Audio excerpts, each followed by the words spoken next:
chit chat and talk about all things spiritual and tarot or whatever your journey is right now.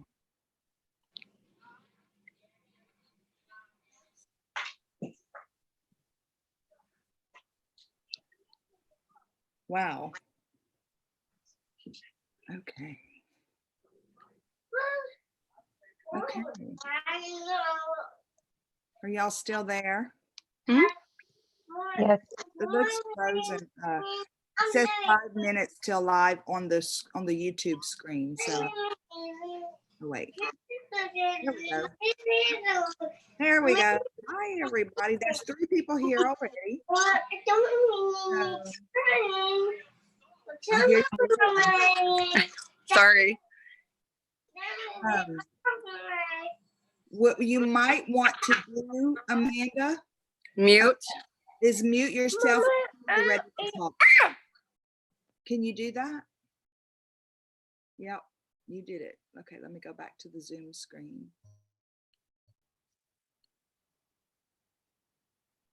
Perfect. Okay. So we have 5 people in the room this morning already. So y'all, if y'all want to start saying hi, you guys out there in YouTube land, that would be awesome. Say hello so we know who's here. I'm going to go ahead and we get started, and we'll start with Alex. Alex, if you want to introduce yourself and tell us where you're from and why did you want to come on Roundtable? Hi, I'm Alex. I'm from Romania. I'm 32 years old, and actually, I wanted to have a chance to speak with you because I've listened for the last month, like my whole life, in your videos. So it quite helped me a lot because I've been through a difficult period about 1 year ago, and since then my life completely changed. So I think it was due to the returning to spirituality and so on. So yeah, that's on short my story. Yeah. Okay. So this roundtable is not necessarily about you speaking with me, but about you telling your story. So, yeah. Okay, good. Okay. So now, Amanda, you tell us what made you decide you wanted to come on to Roundtable and that you manifested it, really. I did. Well, same situation, I think. I have a story to tell to help other people. And then mine's a little bit further back than hers. About 2 years ago now, I had a dear friend of mine died that at 36 that kind of spiraled my awakening, my dark night. And it was deep. And I'm just now peeking on the other side. And with that, I have some gifts that have really manifested around me. And one of that is I'm starting to manifest stuff fairly quickly that I really like. It's just a knowing. Like if I know I want it or know I feel it, that it's mine, it happens. It happens. The littler things, I haven't manifested the big things quite yet. I'm still working on that. It's coming. I feel it. But I got a lot to offer and I'm just kind of finding my way still. So we'll see what happens. I love that you're finding your way. That's great. Yeah. Okay, so we're going to take a minute and say hello. Hi, Leah. Good morning. Brianna, nice to see you. And Sylvain, hi, from Florida. Nice to see you. Laureen Oates from Idaho, hi.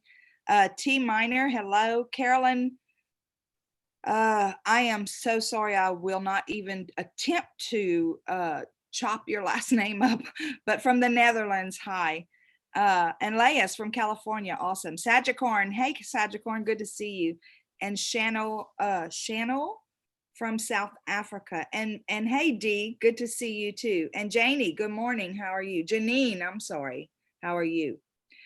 Okay, so we're gonna go back, and which one of you girls want to go first? Raise your hand with your story, like what sparked this journey. I can if it makes her more comfortable. Okay. Yes, please. Thank you. That's what I was feeling, is it was a little more comfortable for me to go first. Okay, go ahead. So you talked about your friend dying. Sure. So my best friend of 20 plus years. So we've been friends since we were in grade school, and probably one of my deepest connections. I have two friends that I'm really close with. I know that's really rare, but we still all were very connected at 30 years old.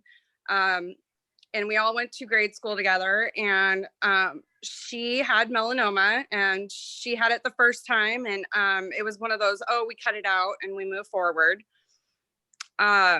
5 years later, which usually that's what happens with melanoma, is within the first 5 years is when you really want to be careful.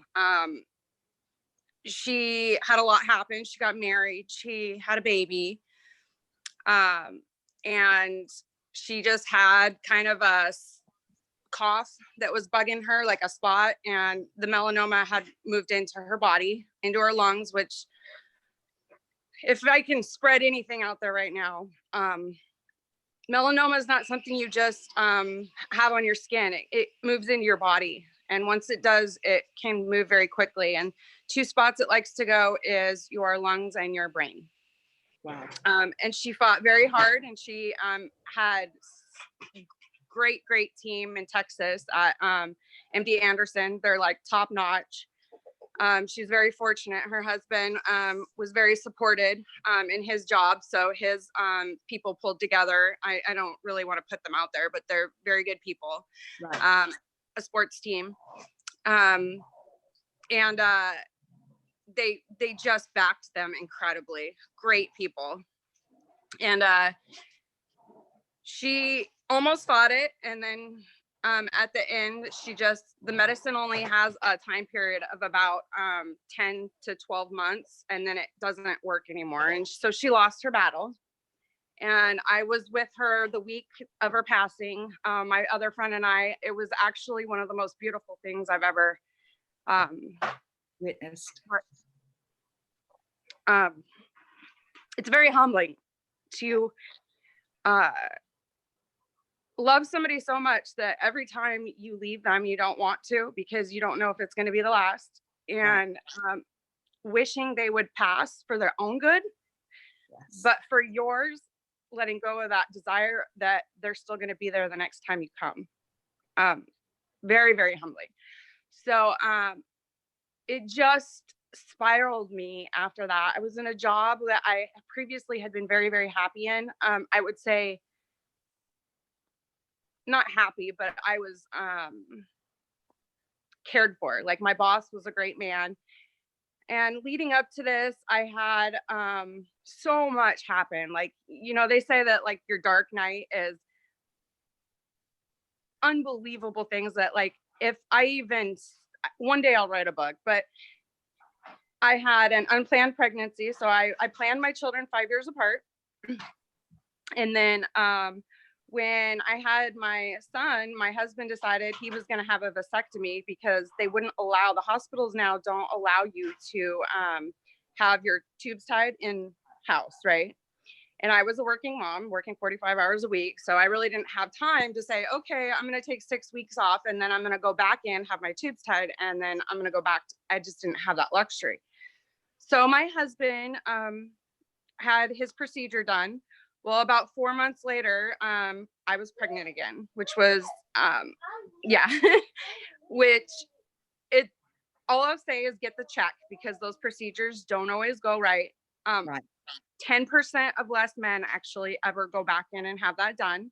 Yes. I have so many men in my life that have had that done, no problem. I'd never heard of it going wrong until it happened to me, and I hear it all the time. So important. And it sounds silly that we didn't get the check, but if you look at I'm the biggest planner and the the control freak you had known up to this point, and it happened to me. So if it can happen to me, it can happen to anybody. That an unplanned event like that can happen. Right. And on top of that, we found out about a month before I had my first son, is that my husband, he had been in an auto accident like 5-7 years prior to that. And he kept complaining that every time he went to the chiropractor, his neck would almost be worse, if not never alleviating the pain. And I had broken down one day and I said, just go have it checked. Like, quit doing what they're telling you to do and go to a physician, and they did an MRI, and we literally sat down and the guy said, you are about a centimeter from being impotent the rest of your life. Like, that's no joke. He said that. It was funny, but it wasn't. So basically the discs in his back were bulging and were compromising his spinal cord. So while we found out that all of this other stuff was happening, we found out that my husband was basically in a position where if we didn't get this taken care of on top of everything else that was going on in our lives, that he would potentially lose the ability to walk for the rest of his life. And so on top of that, my best friend was sick. I had some stuff happen. We had an unplanned pregnancy. It was just this spiral of, I lost my boss that I truly loved for politics. They kind of pushed him out. And I just got to the point where I couldn't take it anymore. Like, I needed to get out. Like, there was a strong knowing that they were saying, you know, my guides were like, do you see the picture here? Like, it's time to go. Yeah, you're getting buried. And when I say buried, like, they made it pretty clear, like, you have got to change something here. Right. And she passed, and I just lost it. I was like, I'm so buried in all these things and people I'm taking care of. I had, 2 kids, 13 months apart. He was a C-section. I didn't have the money or the luxury to just sit around and let life happen. I felt like at the time that, aside from 2 of my best friends, my husband was working a ton to support us. I had a nanny up to that point, a really dear friend of mine that had been coming to my house to help me out. And sometimes she would help a lot without being paid, but that wasn't fair to her either. So I don't have a good relationship with my mother, so I didn't have that support. And when I did ask, I felt like I was putting somebody out. So it just was such an emotionally charged time and physically daunting. Like, I have bags under my eyes from like being permanently tired now. Like, I just went through this phase of like exhaustion. Right. Just pure exhaustion. And after that, I made a change. Right. So you said that your guides were telling you basically that, you're burying yourself with all this. So that whenever you said the change and the awakening, for me, usually it's like towards the end of all that, that's when you recognize that you're being guided, but you noticed it. You recognize them as your guides during the process? Yeah, I've always kind of had a feeling, like a very strong gut feeling. Right. I've had instances where, like, I've told my husband, you need to back the car off. We were following a semi, and I said, back up.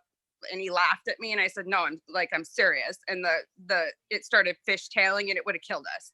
Wow. So I get those distinct like thoughts or feelings that says something's going on here, and I need to either go another way, back. It's just like a thought in my head that says you need to react. My problem is I have a hard time always trusting those thoughts. Right.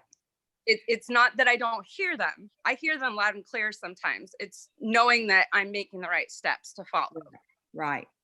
So basically, for this change to take place, you had to really literally experience complete overwhelm. And surrender. And surrender. I had to surrender. Because you are a control freak. Like, yeah. we all are to some degree, right? Yeah. It was a control mechanism that I developed as a child from being in situations where I had no control. Right. Okay. So before we go to the next part, the after the change, we're going to go back to Alex and see what was your moment or dark night or whatever that brought you into this journey. I honestly don't know, because I was like the happy and optimistic type my whole life, but I'm sure I had some emotions which I didn't dealt with when it was the time. So like 1 year and a half ago. I just lost a relationship, a job.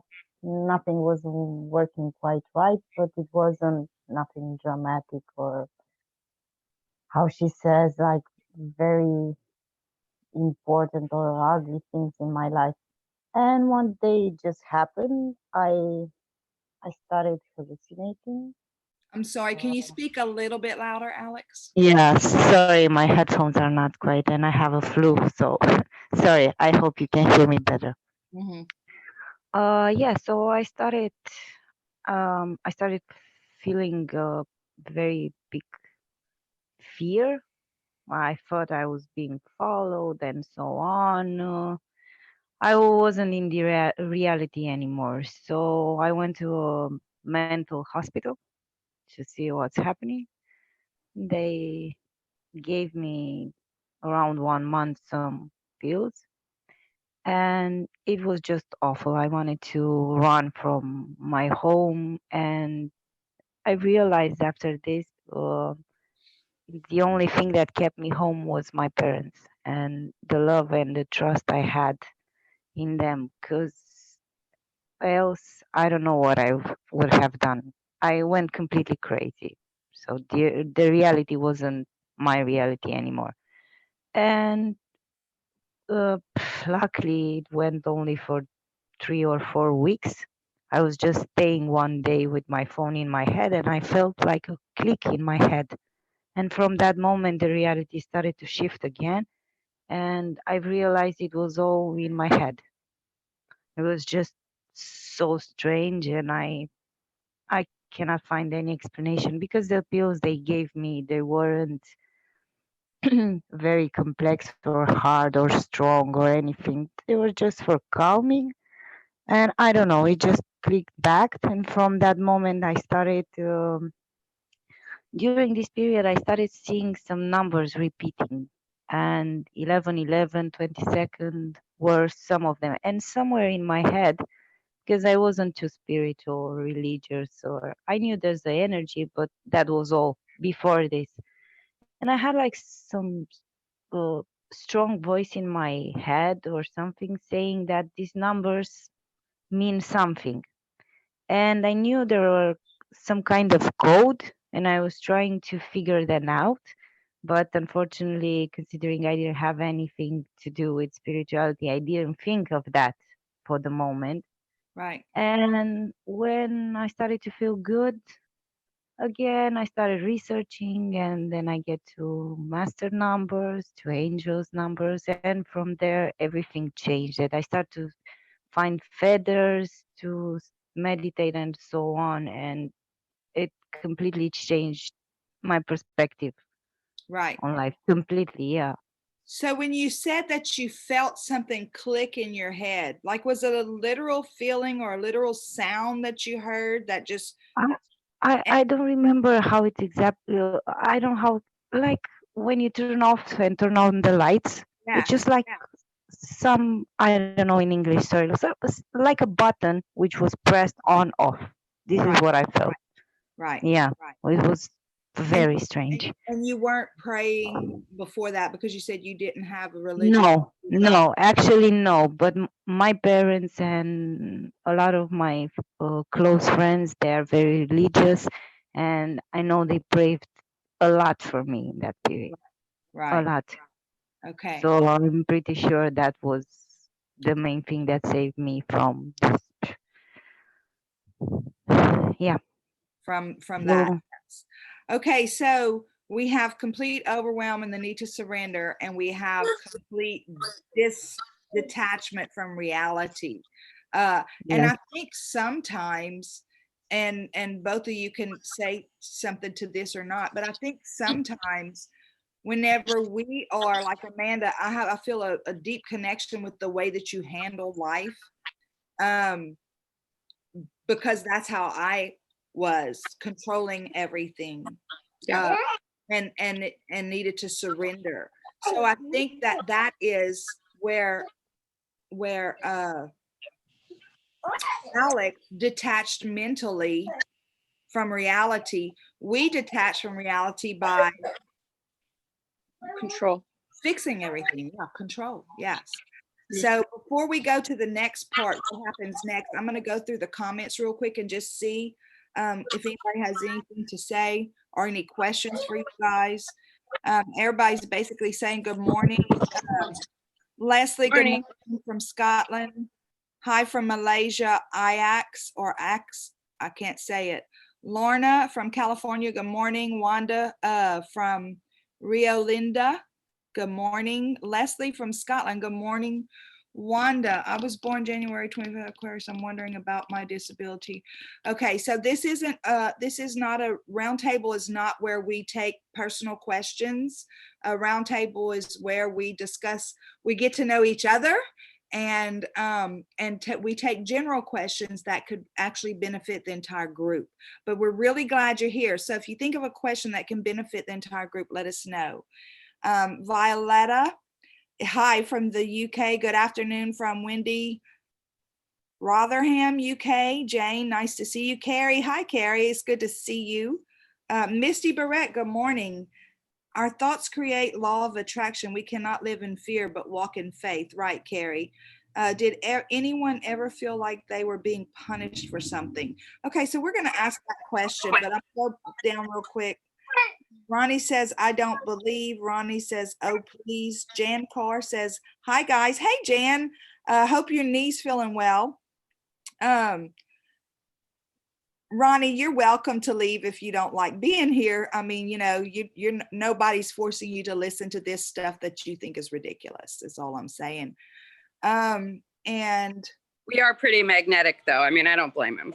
yeah, that's right. Jody, hi. Carrie, surrender from what? Surrender to yourself. Aaron, hi from London. Jody, exciting. Misty, thank you, ladies, for sharing your journey. Lori, good morning. Carrie, stop looking for someone else to believe in yourself. Jesus cannot carry forever. And you be a, okay. So the only question we have right now is, did you ever feel like you were being punished for something during that entire time? So I'm going to go to Alex to let her answer that question first, and then I'll jump back to you, Amanda.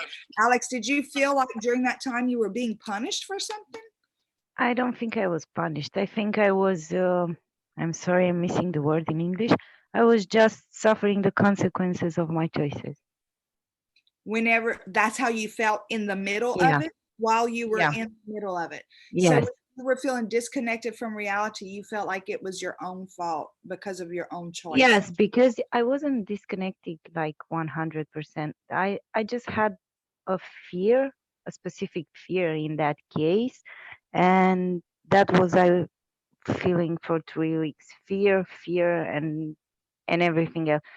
So in the rest of the time, I was my own. I had my personality, my character, everything was the same, just this strong fear in my heart. And I knew it was because I wasn't choosing the correct path in my life. I was aware of that because I felt I will end up like this if I don't take measurements and I don't change something, because I wasn't satisfied with anything in my life before this Right. happening. And you Yep. felt like that dissatisfaction came from your own choices. Yes, I'm sure of that. Yes. I don't have any doubt. So And yeah, I agree with the law of attractions and Yeah. thoughts, and you should believe first in yourself, then so work with yourself. So in the middle of it, I'm just wanting to get this clear. In the Yes. middle of it, while you were in the middle of it, you felt like it was your own responsibility. Yes. Wow, Yes. that's awesome. Because see, I'm not that way. In the middle of my struggles, I'm wondering what the heck, where's God? You know, where's whatever? That's me. On the other side, I realize what's going on. But Amanda, what about you? Did you feel like somebody was punishing you? I felt like I was being kicked in the balls. Yeah. Yeah. I understand. But you felt like somebody was doing it to you, like the universe, what's going on here? What? Because, you know, sometimes you think, or I've thought, you know, I've done everything right. What is wrong here? I'm a good person. Yes, I'm a good person. What is going on here? Okay, so let's talk about the other side of the journey.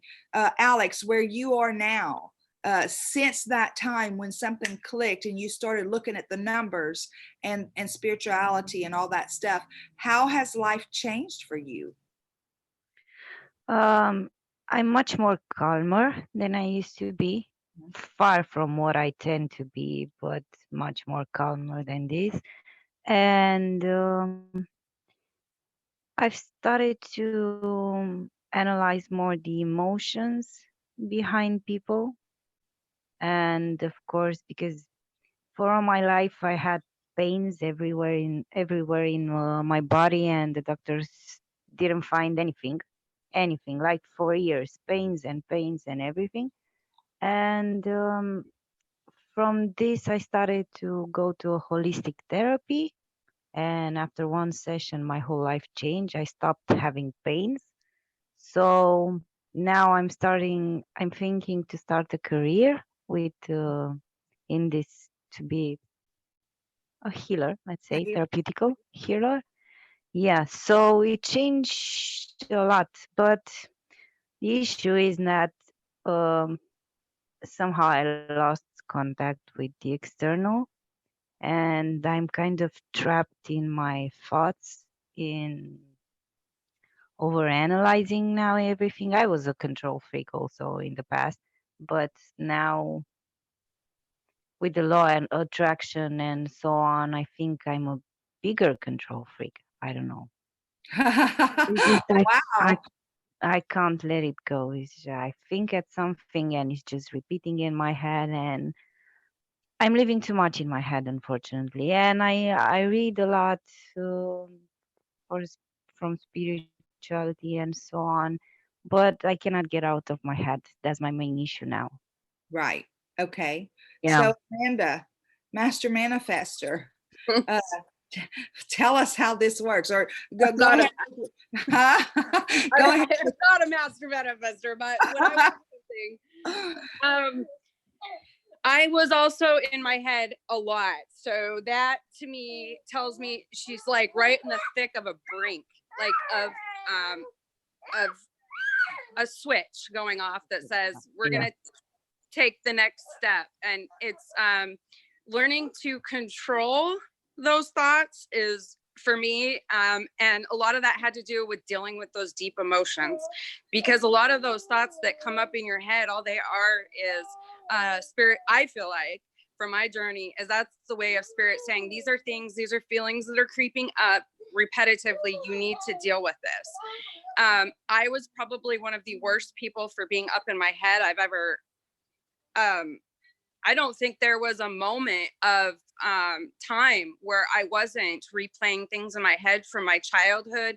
After I went and quit my job and went through some stuff, I also had to separate myself from my family after some stuff that happened at my house. I just was like, this is toxic. This is toxic to me. I needed to break myself away from anything and everything that caused those feelings or emotions, aside from my husband and, my immediate family. I spent a year in isolation dealing with those emotions and those thoughts. And I started painting, which helped a lot. Becoming creative and having an outlet to kind of express without hurting anyone or because for me is if I don't know how to express what I'm feeling or my emotions in that moment, I tend to attack the people closest to me. So until I got to the point where I'm able to control those emotions, and I'm not perfect. I still have moments. But those thoughts that were in my head about myself, and really it was all a reflection of how I felt about myself. Right. And even the people that even towards the end, even at Christmas time, I got triggered by somebody.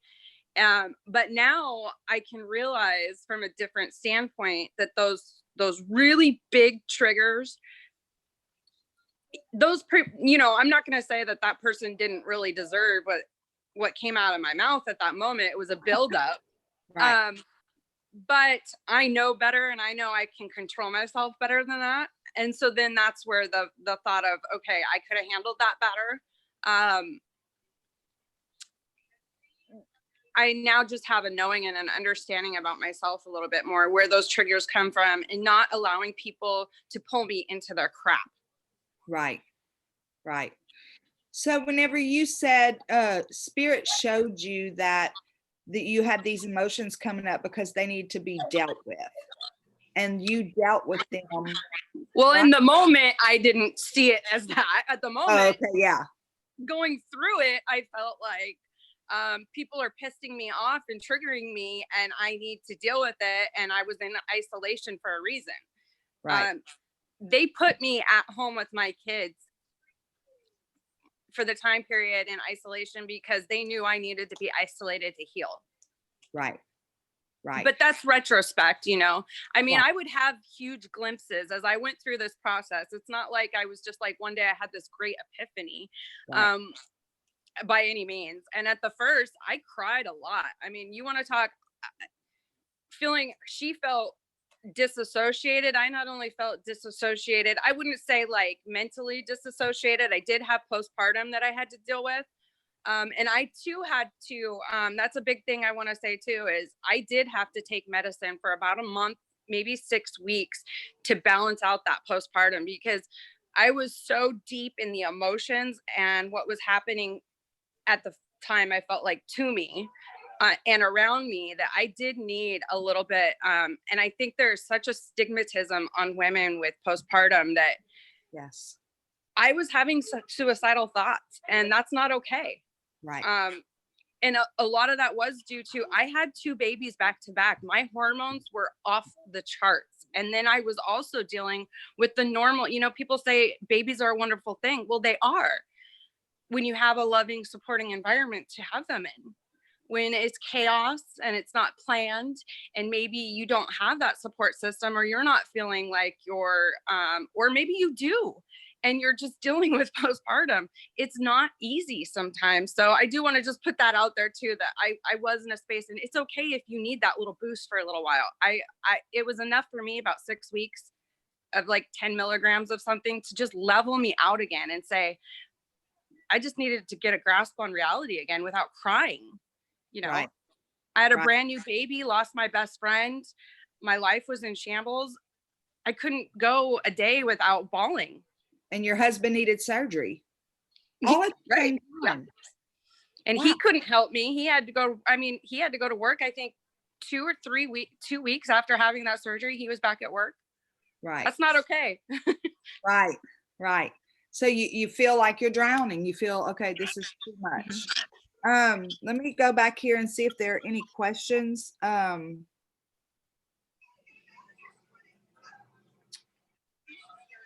might have gone too far.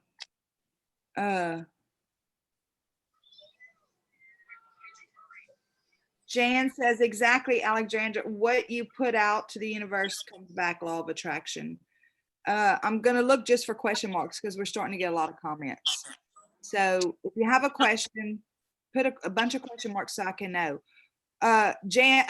Alex, Dee wants to know what type of healer are you planning to be? What are you going to be working with? This therapy is Bowen. I hope I pronounced it correctly. What kind? A Bowen therapy is called. Okay. Yeah, where there are some triggers point on your muscles. Uh-huh. It's not work with energy, actually. It's quite anatomic, or I don't know in English, sorry, where you they press some points on your muscles, Right. and this triggers some impulses to your brain, and your interior doctor is activated. Right. So your body starts to heal itself, not someone from outside. It's just what we already know, that our body can heal itself. I love that. I have somebody I know, a friend of mine is having, I don't know if it's the exact same kind of therapy, but that's what they do. They manipulate the muscle tissue. Yeah, it's extraordinary. I couldn't believe something like that. After one session, the pains I had for years and years, they all went. I didn't have them anymore. Right. Right. That's I awesome. think it was, the main issue was emotional. and most likely they were energetically blocks. Yes. So that's why they're gone, like after one day and so on. Yes. I am a firm believer that our emotions can cause a lot of physical. I'm sure of that. Yeah. I have now, considering, looking back at my health issues and reading about connections between pains and disease and emotional body. I can relate to that so much. Right. Right. Yeah. Okay. So Amanda, I think this question is for you. Leslie says, did you ever feel like you just had enough and you wanted to leave? Every day, and for a small period of time, if it wasn't for my children, it's hard for me to admit that, but there were a few times when I had asked God to take me. I wasn't detrimental enough to hurt myself physically, but I do remember in the depths of it asking God, crying myself to bed, saying, I can't take anymore. I did that for 5 months. I cried and said, take me. I would say probably about 4 to 5 months of not every night, but in the depths of it. Yeah. Yeah. Okay. Again, I'm looking for questions here. Okay, so Misty wants to know, how do you deal with downloads and do you meditate? And so I'll ask you both. We'll start with Alex. Do you get downloads from spirit now that you've done some research with the numbers and spirituality and all that? Are you receiving downloads? How do you do with that? I don't feel them specific, but since I was a child, I was very intuitive and I had some precognition things. And now I feel my intuition much more stronger. I read about it and I think I'm something like clairsentience. I don't know how to read it, sorry. Because I feel them, and later on I read the same thing or I hear the same thing. So it was true what I felt, but I don't know how to make the difference between my thoughts or what it's coming from outside of my thoughts. I don't know how to make this difference between them. Right. The other question she had is, do you meditate? What is your practice to connect to that intuition?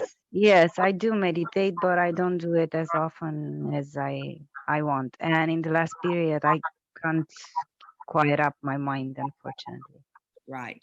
Okay. To that.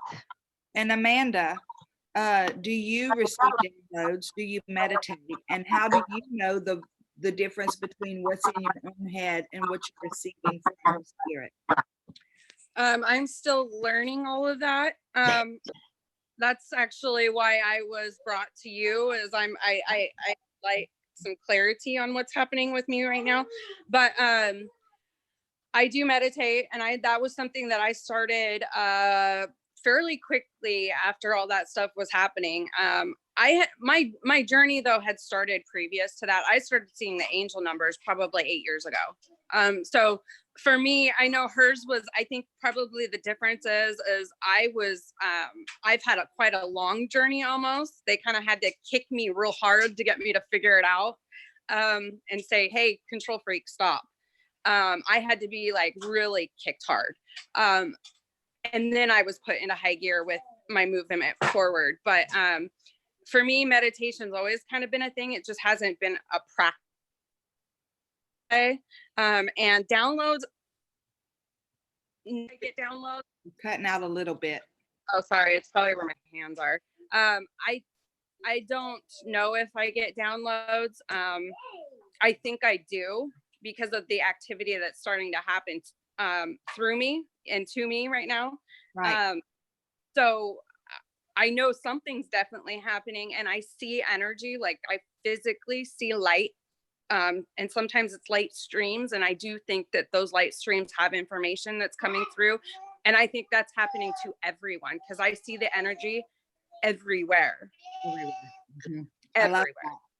Okay, so I'll go ahead and say the difference between for Alex and for you, Amanda. For me, I can only talk about my personal experience. I know that whenever, for me to tell the difference between if it's spirit or is it me, if it's me, it's usually argumentative.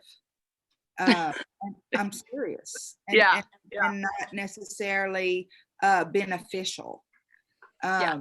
If it's spirit, even though even if it is something I don't want to hear, it's very calm, it's very gentle, and it's very loving, and it's something that actually does move me or a situation in a better direction.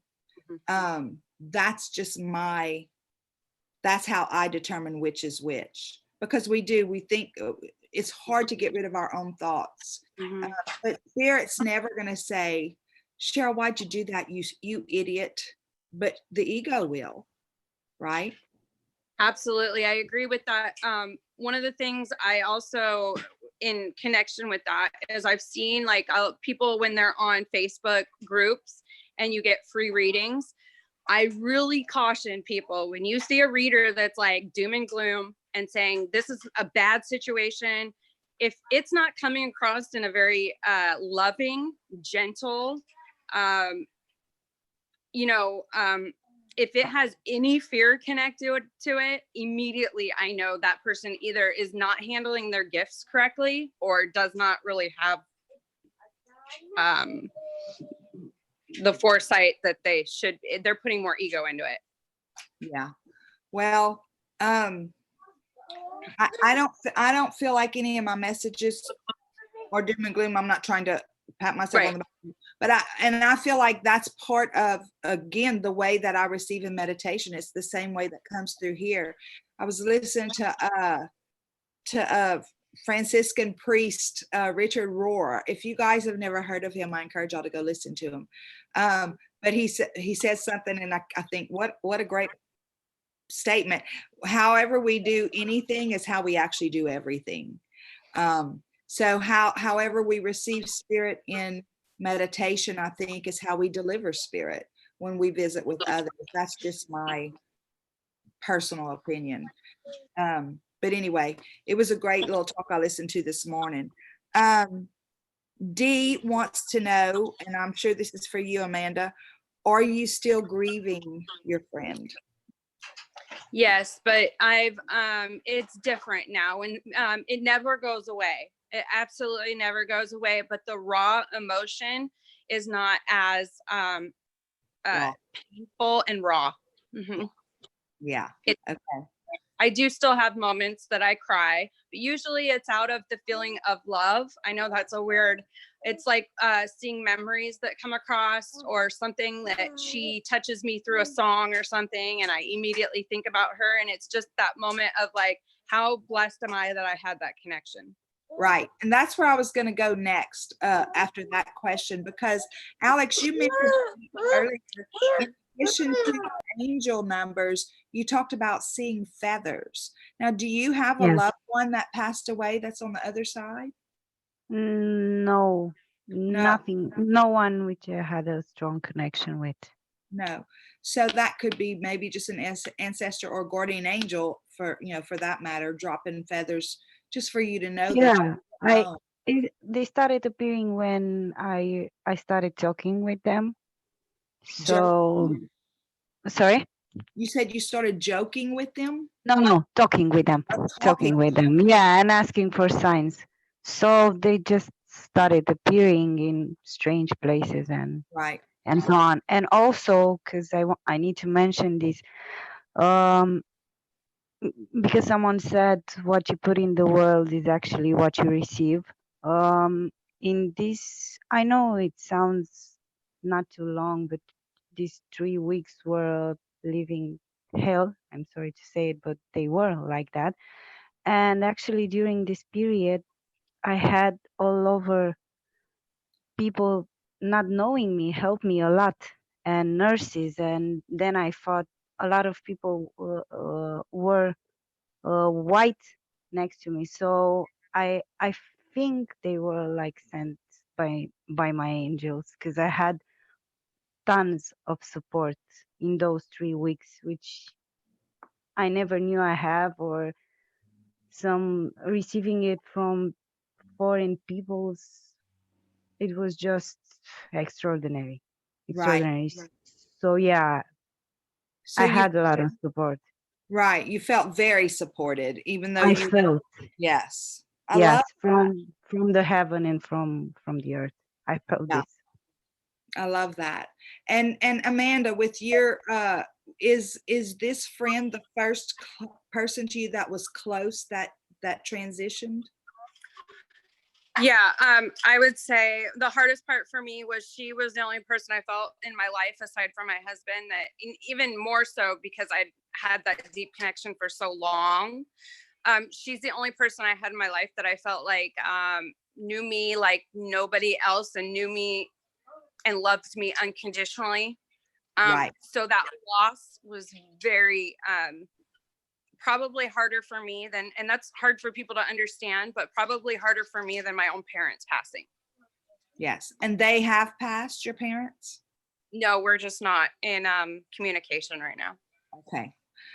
So with that said, with your friend, you said that you get signs from her and memories from her and stuff like that. Have you ever like talked with her and then felt like you got a message back from her, a literal message? When she first passed, probably about a month after she passed, I had a dragonfly in my house that showed up in my son's bedroom and disappeared in front of my face. That was the first time. And that's what got my attention to dragonflies. That summer, we had dragonflies start and show up in threes in the backyard. And they were so big, they were bigger than my hand. I've never seen a dragonfly so big. And it happened probably quite a few times. I think it happened a handful of times that we'd be playing outside and these dragonflies that were huge would appear. And then this last spring or whatever, we were standing outside and I held a dragonfly. I have a picture of it. It sat on my finger like it wanted to perch like a little, and I thought, Chrissy, and I had said earlier that day, I had said, Spirit, I want a sign, like in my face sign that I'm on the right path. And this thing literally like bulldozed my head while I was standing outside. Right. So I was like, okay, yeah, I laughed and I said, okay, yeah, I get it. Like you're literally attacking my head because of what I had said. Right. And now she comes to me now that I see energy like I do. It's like a vibration. I can't really explain what I see, but it comes in like a energy ball almost. And I've had a few times where she has come to me. I don't quite understand the communication part between us. That's kind of, I think, my next steps in my journey. Right. That's awesome. But I definitely know it's her, and the feeling I get when it's her, when she comes in, is so pure. And I just know that feeling of when I think about somebody, like my love towards them, that's the only thing I can think of is the love I have towards her. It overwhelms my whole being. Right. Mm-hmm. Yeah. Okay. So Alex, have you had any, like, other than the feathers and the numbers, which is all, I'm going to say supernatural. I don't think anything's actually supernatural. I think it's all very natural. Yeah. It's just where we say supernatural because it's uncommon, or it's not even uncommon. I don't know. People look at it and get kind of woo-woo it, think, oh my God, or whatever. But have you had, because we don't understand them. right. So have you had any experiences like that where you see energy or anything like that outside No, but in the numbers? I started having some chills. Oh yeah. Yeah. Usually when I had them when I, like now when I speak with you, or I spoke with other people about spirituality and things we need to read or to discuss, or regarding my future and so on. And I have these chills, which I don't remember having them in the past. Before, yeah. And Yeah. I think that's definitely spirit communicating and confirming and stuff like that. And it goes back. I'm pretty sure.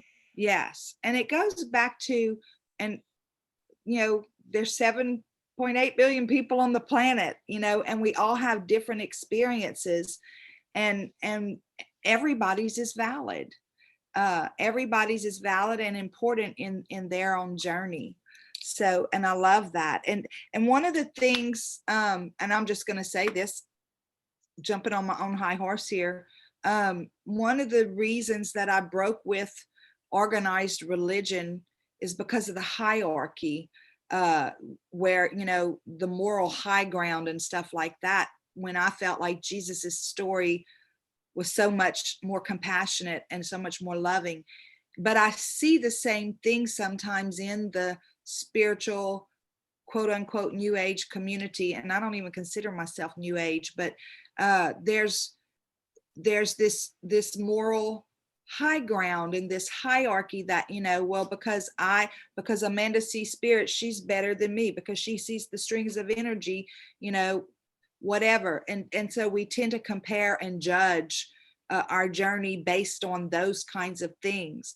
But this is a perfect example of everybody's got a different experience, and they're all valid for the journey that you're taking. I love that.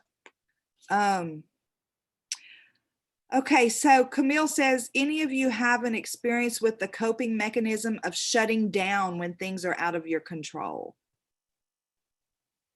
For sure.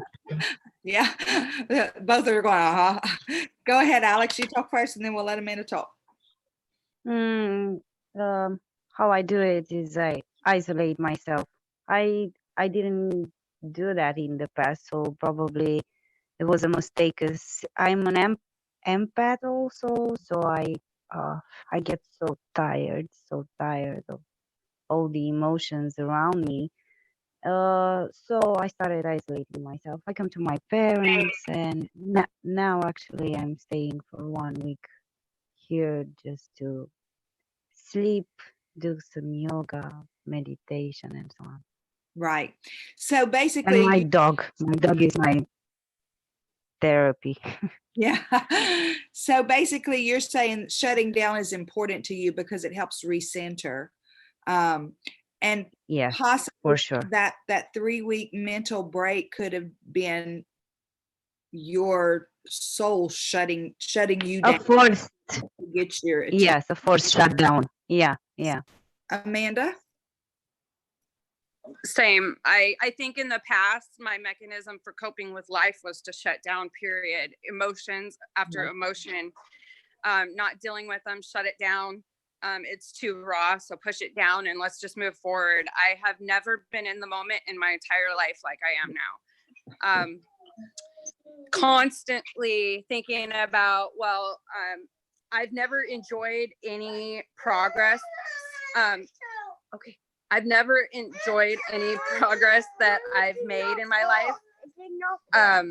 I've always been, okay, here's goal met, and I'm already thinking about the next thing. Where now I'm able to center myself a little bit and pull back and recognize that and say, I'm going to enjoy where I'm at right now because I'm okay with it. Right. No matter what the circumstances are that are around me or how I'm feeling in that moment, it's okay because I'm okay with God, and God loves me now, where before I was never enough. But he always did love you. Right. But I didn't feel. No, right. I never felt that self-love. Right. Okay, guys, we are already at 5 minutes till 1 hour. I cannot believe this has gone by so fast. So I'm going to see, there's so many questions left. Jan, they both do meditate. Do you use crystals in your healing? Do either of you use crystals? Yes. Alex, do you? No, but I want to so bad. I don't know why I don't go. No, and I don't either. I have some crystals, but I don't use them. I have some that a couple people gave me as a gift, but I don't use them. Amanda, you want to talk about that? So I follow my crystal babies. I have a spot next to my bed where all my crystals are. And most of them were ones that I was drawn to. And when I'm feeling a certain way, I don't use them. I would say they assist me when I need them. So like I have an angel light, a huge angel light that I was drawn to. I sleep with it. Right now I have my spirit quartz on me so that I have very clear communication on what I want to say. Wow. I love that. Okay. So,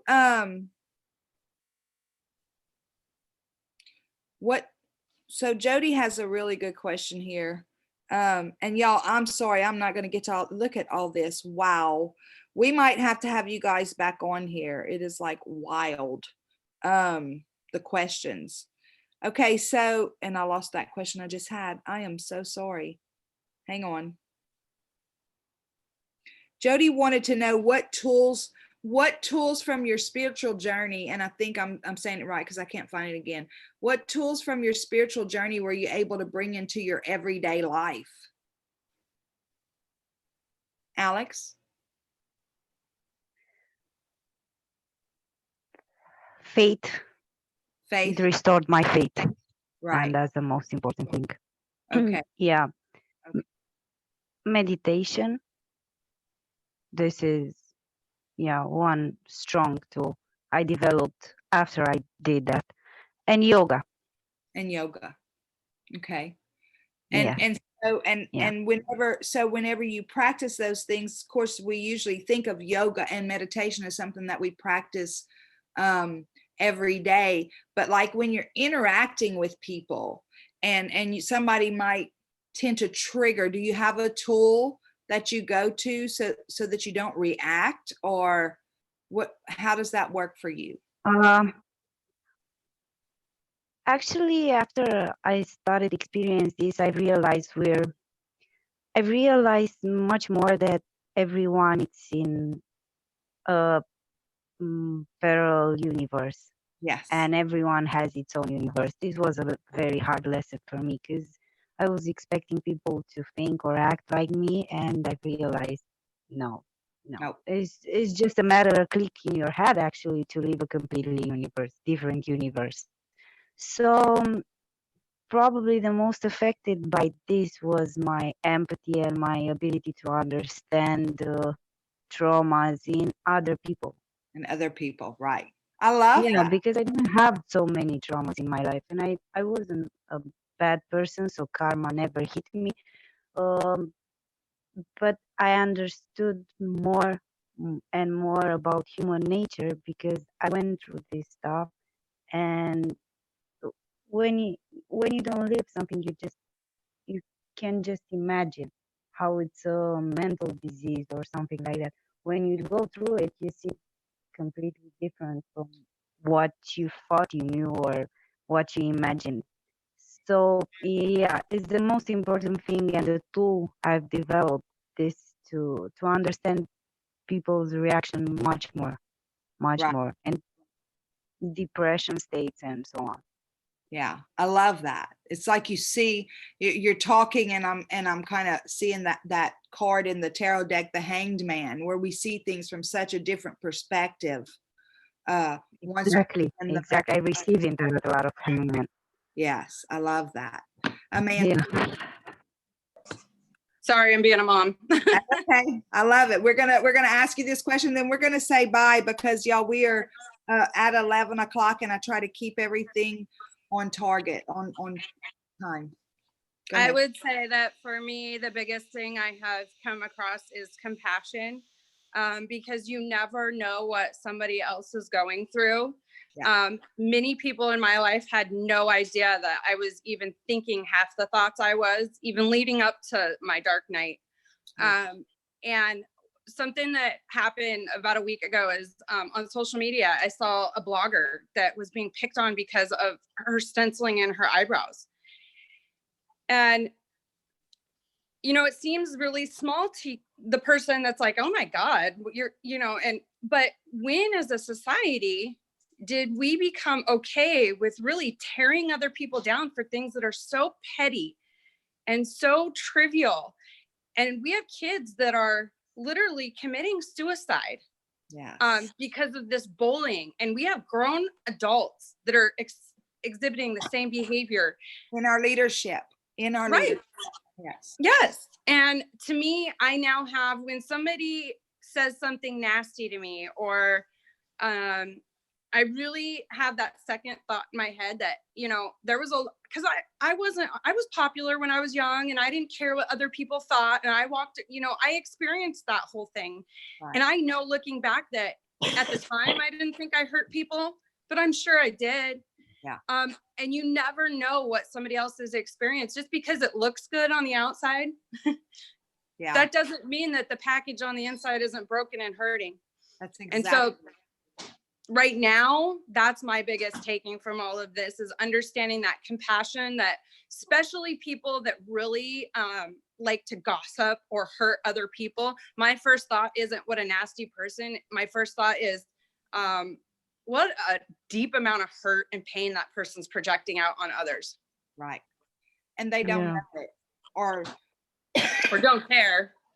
well, I think it has to be they can't know it, because I think we all have a nature of love and compassion, but when we're not connected to it inside of us, we can't know that what we do and say penetrates other people at such a deep level, whether they ever hear it or not.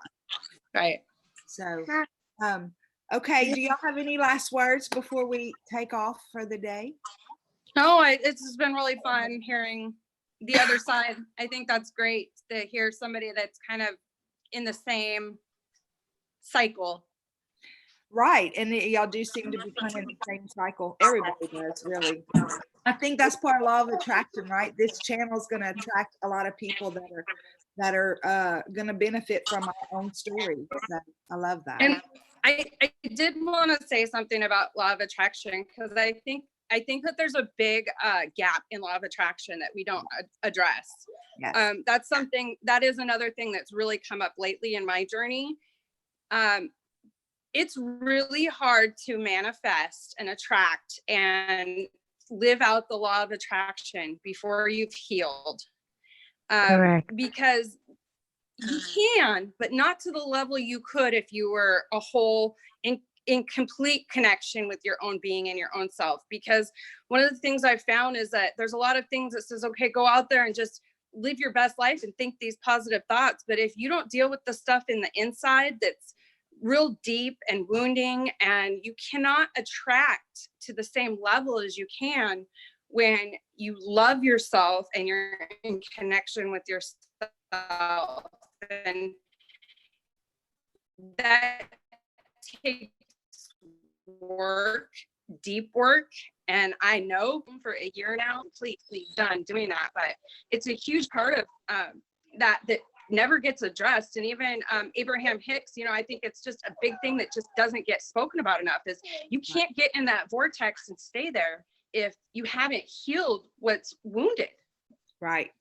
Well, and the other thing is that they kind of pseudo address it when they say if you want to attract something, become what it is you want to attract. But if we don't understand the deep wounding, and we don't understand why it is we're attracting Right. that, so, Right. It's like giving people just part of the puzzle, you part know? of the puzzle, right? Yeah. Okay. Well, you go take care of your kiddos. Thank you so much for being Thank you.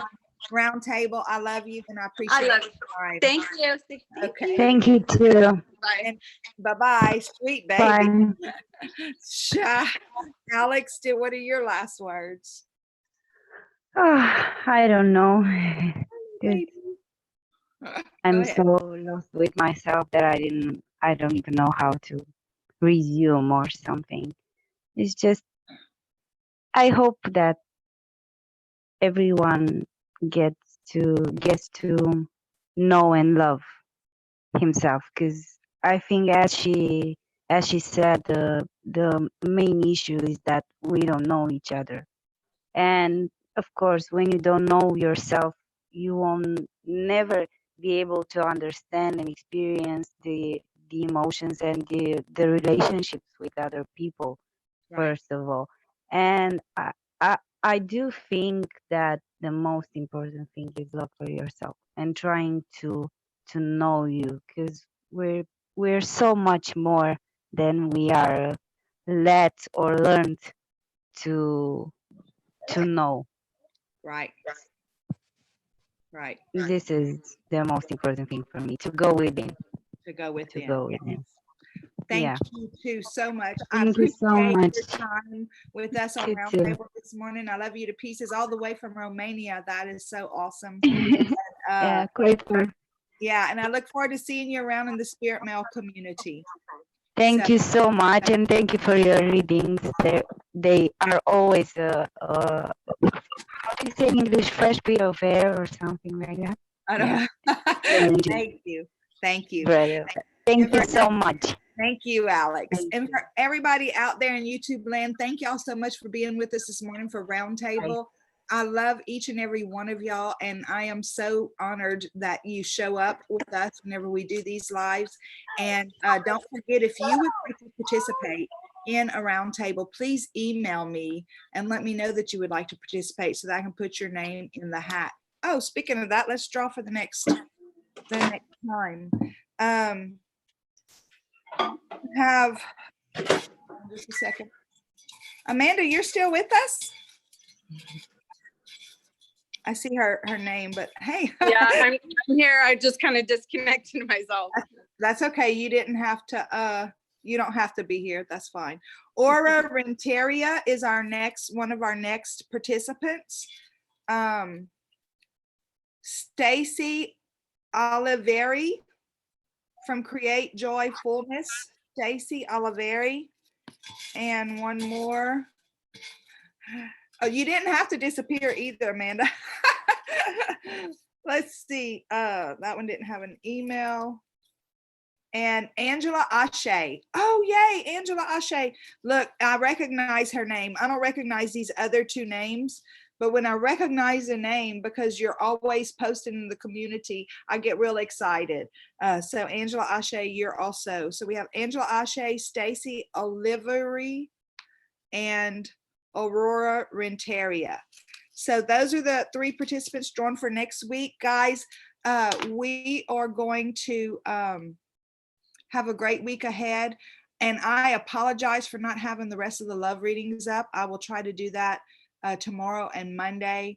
I needed to, procrastinator here, jump my butt into the real estate continuing education stuff so that I could renew my license. Because I'm at the deadline, because I'm a procrastinator. So I've been doing that the last few days. But anyway, I love you guys, and I will start posting the readings again, like I said, probably tomorrow, Monday. Y'all have a super duper day, and I can't wait to see y'all again. I love you. Bye.